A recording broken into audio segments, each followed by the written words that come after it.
Thank you, Adrian. I'd like to welcome everybody to this session. And I think I need to preface it by saying, based in that quick runaround that we did, if I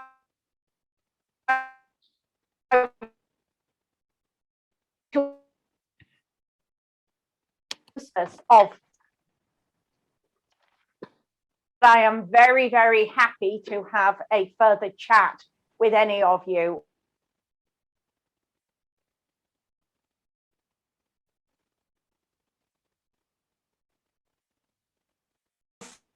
Five ways that you can increase your business profit with CRM. Profit to that next level. But before we do that, I want to define what is it to you personally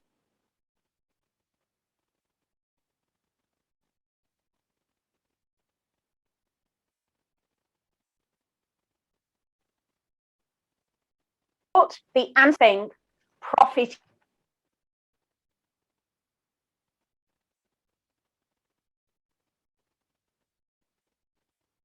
and I'll give you about a minute to do that.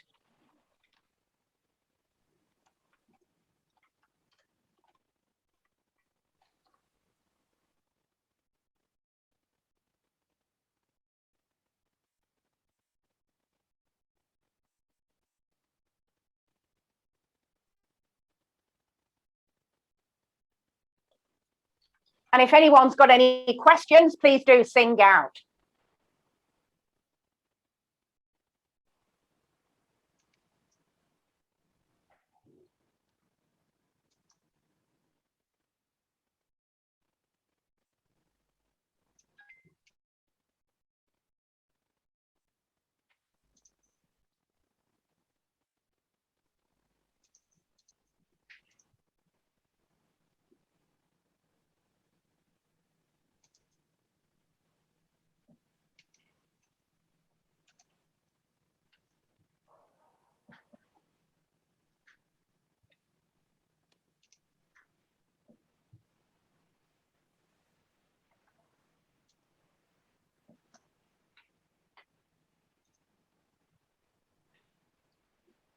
Do you want us to read out some of them, Gill?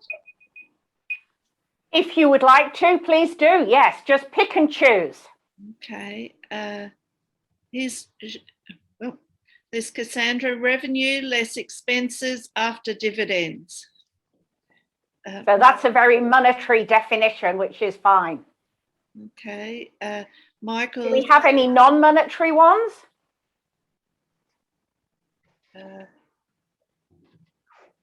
So I've written one. What is left after expenses are paid and shows your profit is shows your business is growing? Marianne. The majority are financial. Okay, so that is what I would expect. But the beauty of CRM is, while for sure it can help your business get more profit, so all of those things that you have given us, but it can do a lot more than that.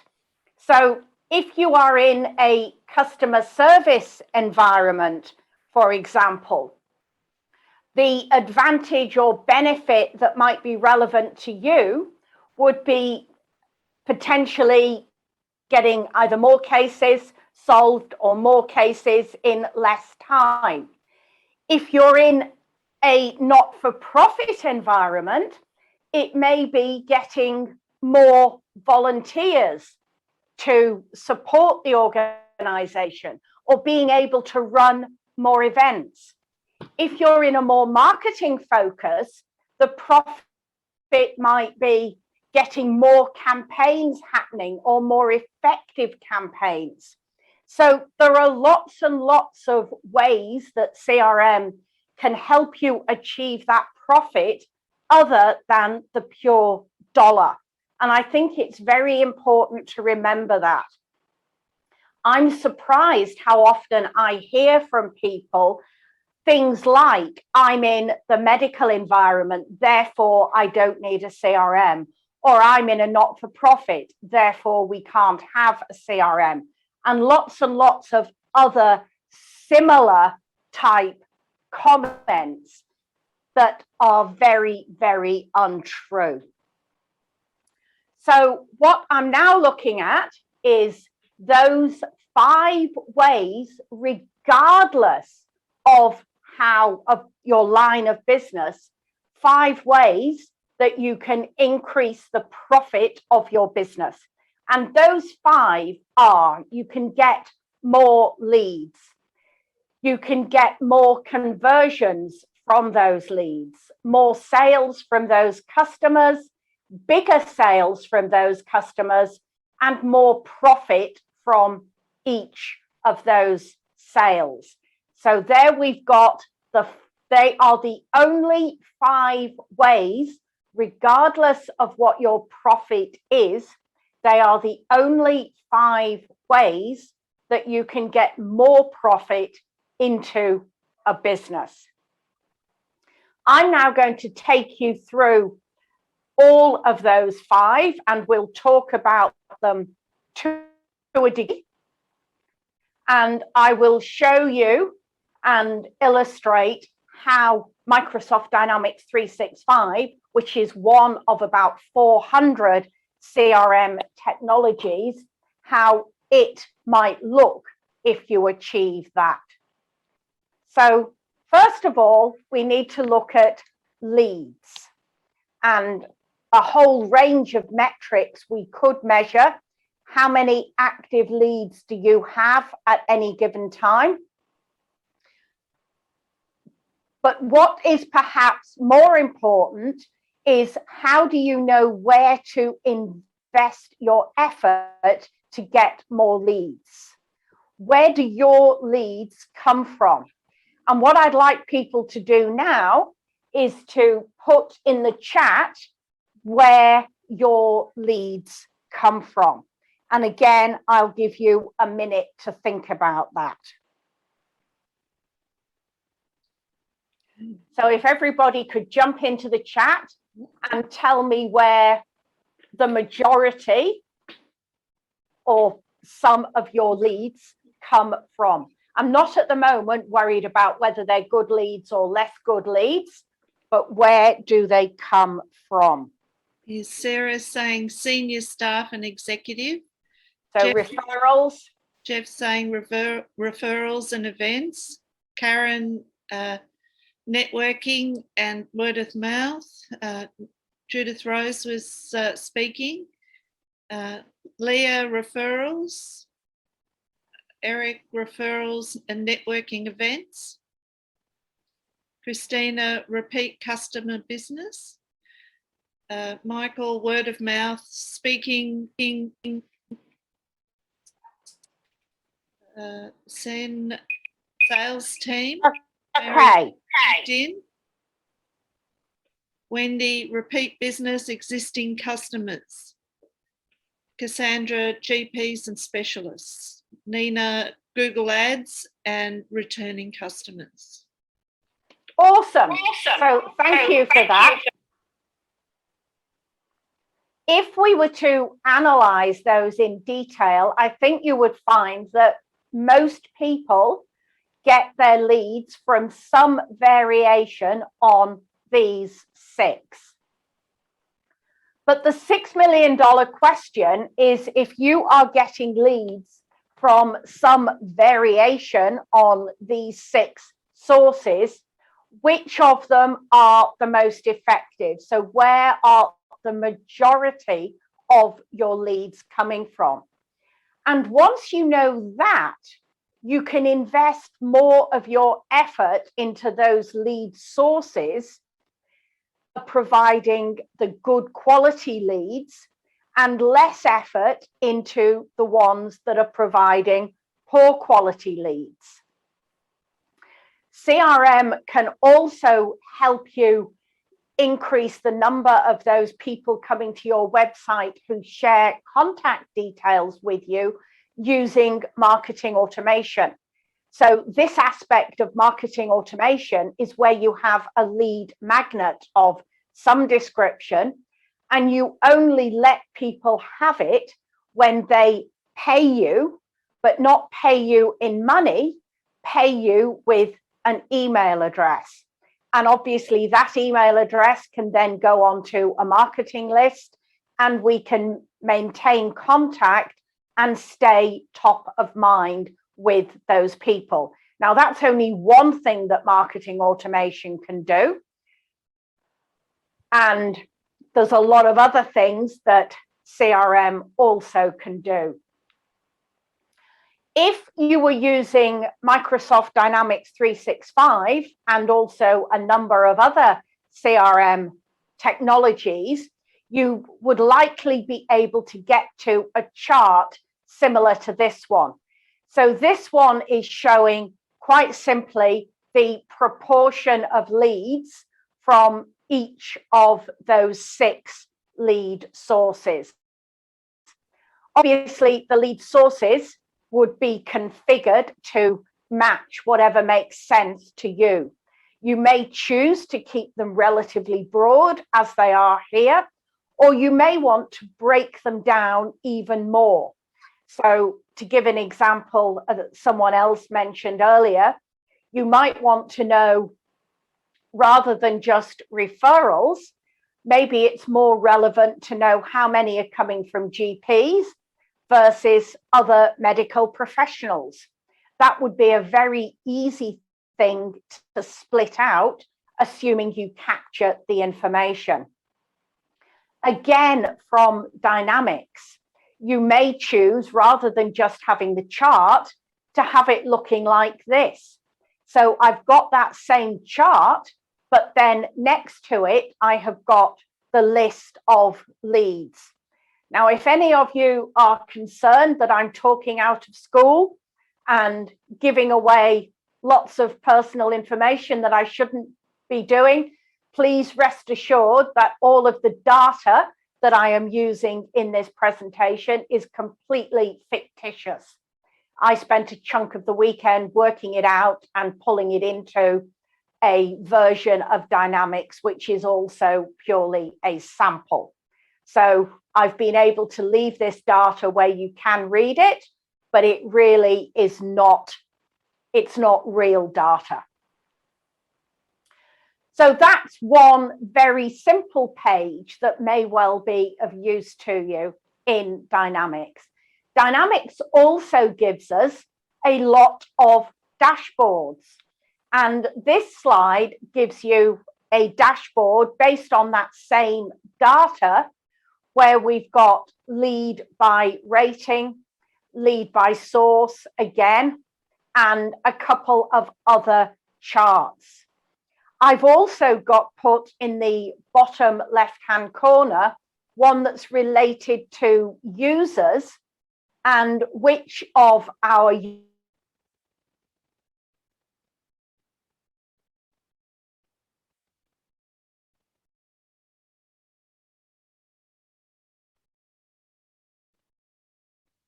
contacted versus new, i.e. not yet contacted leads by employee. So obviously that is beneficial to a lot of people. So now moving on, once we're getting our leads, what we now need to do is to make more of those leads go all the way through our funnel and become paying customers. In other words, we need to convert them from prospects to leads to clients or customers. And the key to that is follow-up. And there are many, many ways that any decent CRM tool can help with follow-up. Making contact within an hour of a lead coming in is 7 times more likely to get results than following up later. It's actually 60 times more likely to get results than if you wait a day before reaching out. Now, obviously, that is a generalization, and it's a survey done across a wide range of businesses. But while the 60 times may not be relevant to you and the business that you're in, I can guarantee that a rapid follow-up will be more effective than leave it to languish and follow up sometime later. One of the things that supports this is, I'm sure all of you, when you are interested in a purchase, be that a product or a service, the chances are you do your research and you look at multiple companies. Let's say you approach 5 companies for whatever product or service you are interested in. It stands to reason that the person who reaches out and has a conversation with you about your issues and the challenges that you've got, the reason that you were on their website or downloaded the lead magnet or whatever you did, maybe sent an email, is more interested in your business than the person that allows it to sit in some inbox for however long.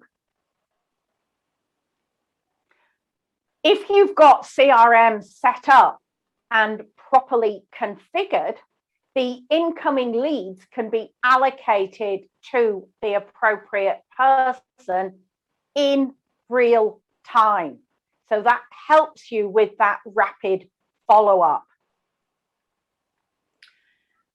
A true CRM solution can also create and schedule follow-up tasks for each salesperson, and/or it can send them emails or SMSs notifying a staff member of a new lead. So things that improve conversion, we've got a number of them, but the first is speed of follow-up. The second is having automated and consistent sales follow-up processes.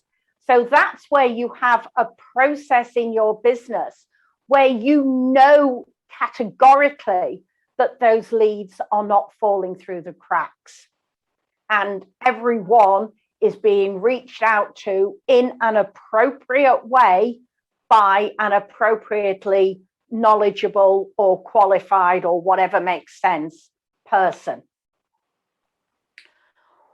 We also need to be able to give them comprehensive information. In other words, the person who does the follow-up should be able to answer that person's questions. We don't want somebody just and saying, hi, I work for this company. And then while they'd never say that, the implication being, I know next to nothing about it, but if you'd like me to, I'll make you an appointment with the CEO.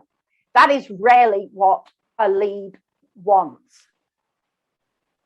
There also should be easy communication between the prospect and the organization. And again, CRM makes that possible because all of the interactions can be recorded and tracked. So when we're making a subsequent call, we know everything or all the important stuff that has gone on previously with those earlier calls, even if we're not the person who made all of those earlier calls. One of the things that CRM does, if it's set up correctly, is it takes the I out of team, or it takes the I away and creates a true team, because that information is shared with everybody, but not everybody, it's everybody who needs it. So we only get the information that is relevant to our role. A true CRM solution can also have automated sales follow-up templates. So an email can go out, maybe immediately, maybe with some time delay, but based on the information that the lead has given you, that template can be selected. And therefore, even though it's a templated communication, it is specific to that lead's inquiry. And of course, it can be personalized. So I am sure you've all received the dear valued customer or dear lead type emails. And I know I personally think the last thing I feel on receiving that sort of email is valued. What CRM will also give you is a better and stronger qualification process.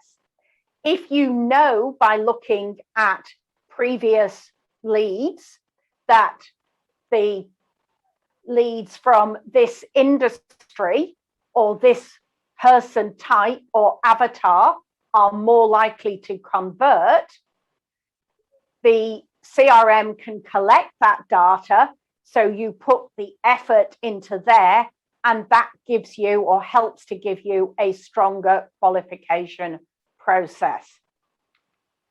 The final piece, that analysis and reporting piece, should also be part of any CRM solution. What we've got here is that chart again that shows us the follow-up data. And it's that same chart that I flagged earlier, where by staff member, we can see how many of their leads have been contacted and how many haven't been contacted. And based on that, who is doing the better job. So that's another example of what that might look like in Dynamics. I mentioned earlier lead magnets. This is an example of a lead magnet. It is a form on our website, and you fill in a relatively small amount of information. All that we're requiring is first name and a business email. And then off the back of that, you will receive that ebook, 5 Fundamentals of a Foolproof CRM Implementation Strategy. That is part of campaign automation. And what campaign automation does is automates the communication between those early stage leads. So those leads who are unlikely to buy from you in the next 90 days. And not surprisingly to many people, that is approximately 95% of the people who wander onto your website, maybe download a lead magnet, they may phone in, but 95% of inbound leads that are sitting at the top of the funnel will not buy from you in the next 90 days. So campaign automation gives you a way of staying in touch with those people with relatively low effort. And an example of campaign automation is this slide here. So this is specifically to engage prospects. And what we've got is a series of activities that once somebody has been put into this campaign, the rest of that just happens. No user input whatsoever. This particular example comes from Click Dimensions, which works exclusively with Dynamics. But one of the things that you can see on this slide, do you notice how some of those orange dots have got both a green line and a red line? What that is if somebody takes the particular action, they follow the green line and then get that series of emails sent to them. If they don't take whatever the trigger in that orange box is, they go down a different path and get a different set of emails. Those actions sitting inside the blue boxes could be emails, they could be phone calls, they could be SMSs, any way there is of reaching out to people. And obviously what that is doing is keeping your organization top of mind. So then down the track, when they are in a situation of really wanting to progress that interaction further, your business is much more likely to be the one that is top of mind than all of the people that they went onto the website and that was the end of that. So talking of follow-up, I now want to look at how many follow-ups do you have to do to get a sale. And what I can tell you is this number is increasing. But the answer, the global answer, and the answer that doesn't change is that it is more than most salespeople think. At the moment, it is taking between 8 and 18 contacts to get a sale. In other words, you need to touch a prospect between 8 and 18 times, depending on the business, the value of sale, and so on, to get to a sale. However, a lot of salespeople give up well before they get to that level. So 42% of salespeople give up after 1 no. Then it goes up to give up after 2 no's, after 3 no's, after 4 no's. And by no, I don't mean absolutely no, I'm not interested. But in essence, what we're saying is at the moment, that's not something I'm focusing on.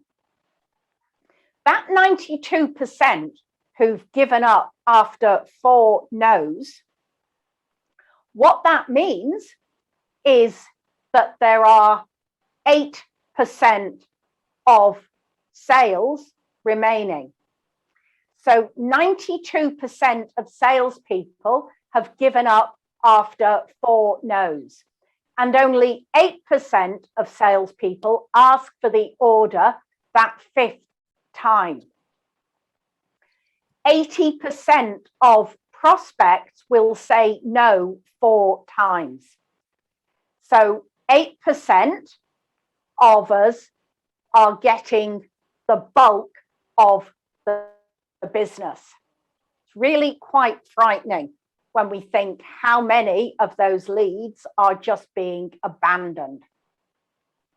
This is another example of what that data might look like in Dynamics. And here we're seeing goals. So this is a dashboard where I have set up that I want my sales team to make 50 calls per day. And that chart is showing what the progress towards that target is. The bottom one, again, is by salesperson. The left 2 charts are some further examples. Follow-up also helps us with another 2 of those 5, and that is increasing the number of sales. So once we've worked, so we've got sale number 1 from somebody, we are much more likely to get sale 2, sale 3 if we keep in contact with them. We are also likely to get bigger sales because that relationship has been developed. And just in conversation, you might hear that they are looking for something, which is a service or a product that you can provide, but right now that prospect doesn't know about it. So just by saying, yes, we can also do sales consulting, we can also provide you with pink widgets, that has given you a bigger sale. So now we've understood 4 of the 5 ways that we can increase our profit. This slide looks at the 5th way, and this is getting more profit from each individual sale. So what you can see there, and I apologize, it is a little bit small, but as well as seeing the products that we are suggesting to a prospect, I've also configured CRM so that it shows the profit margin. So I've got 2 similar products on that opportunity, and I can see both the price and the profit margin. So I know which of those products is both the most expensive and the most profitable.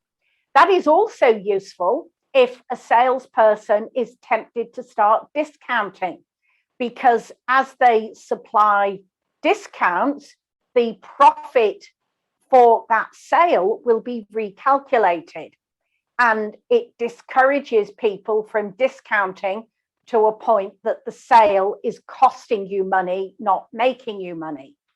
And that's just another slide that shows a similar piece where we can see all of that data, and another version again. So now that I've gone through the 5 ways that you can increase profit to your business, how many of you feel that with a suitable tool, you could increase some of those by 10%? What I'd like you to do for me is raise your hand if you think you could improve 5 of those by 10%. Only 4, 3, 2, and 1. So I hope by now everybody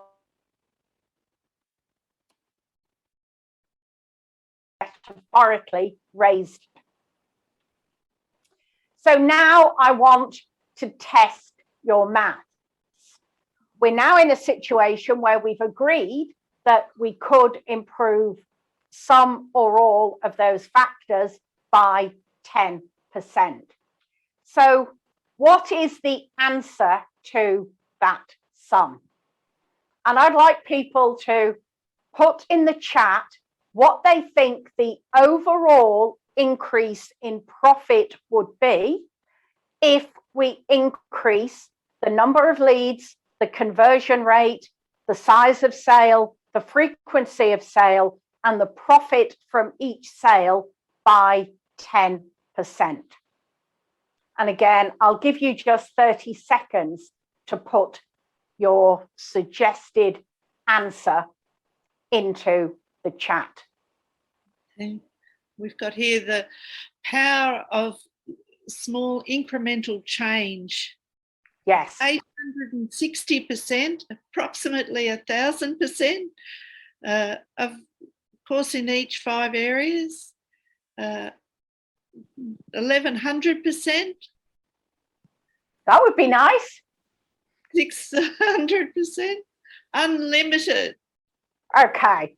It is limited, unfortunately, and the correct answer is 61.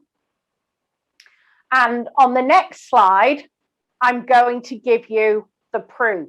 So if we had 100 leads, it would become 110.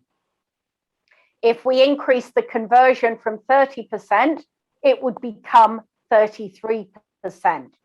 And that means that our customers have gone from 30 to 36.3. And then the size of the purchase and the frequency. So the revenue per lead per period has gone from 60 to 88.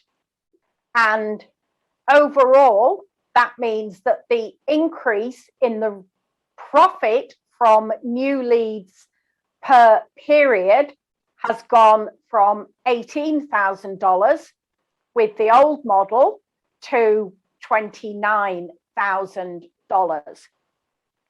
And if you want to check my maths, 61%. there is the proof. So it is well worth putting effort in to some of the areas. Now, what I've talked about so far this morning is only one small area of what CRM is.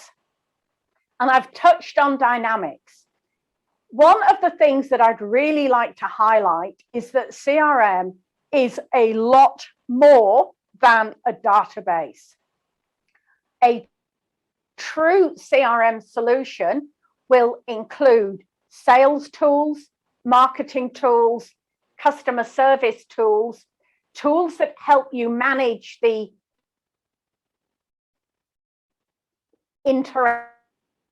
customers, and tools that help you see the data and know what is going on. So I'm now going to look at what is CRM really. There are probably as many versions of CRM as people that you ask the question. Some people will give you very academic definitions. Other people will give you technical definitions. Others will give you marketing definitions, and yet more will give you sales definitions. All of those are actually correct. What I can assure you is that many people are unaware of the breadth of CRM and therefore how it can best help them. So a definition of CRM that I like is this one. So CRM helps the people who are helping your customers know what they need to know, when they need to know it, to get on better with your clients throughout the lifetime of the association between you and them. So what that should highlight is it is much more about the process and the philosophy. Sure, technology is important, and no successful CRM solutions will exist in 2021 or even a good bit earlier than that without some technology support. But it is a lot more than a database. So what I'm now looking at is successful CRM. So successful CRM delivers benefit to the business. It has a high level of user adoption. So the users really do use it. They don't keep spawning out into Excel. The data is trusted. It's easy for users to use. And finally, it tends towards WORM. And what WORM stands for is write once, read many. So overall in your system, from the point that that prospect first ventures onto your website or comes into your world by whatever way they come into your world, each element of data should only be entered once. And then the system should take that through so that that element of data is available to everybody who needs it when they need it. That sounds simple, but in fact, any successful CRM solution is balanced on a knife edge. And that knife edge is sitting between the technology and what it does and the business. Leading a CRM project, you also are on that knife edge. And just like our friend here, you've probably got both arms extended and you are balancing so you don't fall onto the technology side or onto the total business side. You need to keep yourself well and truly on that knife edge. Well, I'm running out of time. In fact, I've probably overrun, but I hope I have tickled some of the points for you. That slide there is some references, and I hope that that will get put in the chat for you. And anybody who would like to talk to me, I am, of course, very happy to talk to anyone, and my contact details are there. And courtesy of another member of this group, there is also a QR code that will take you to our website. And with that, I will now hand back to Adrian.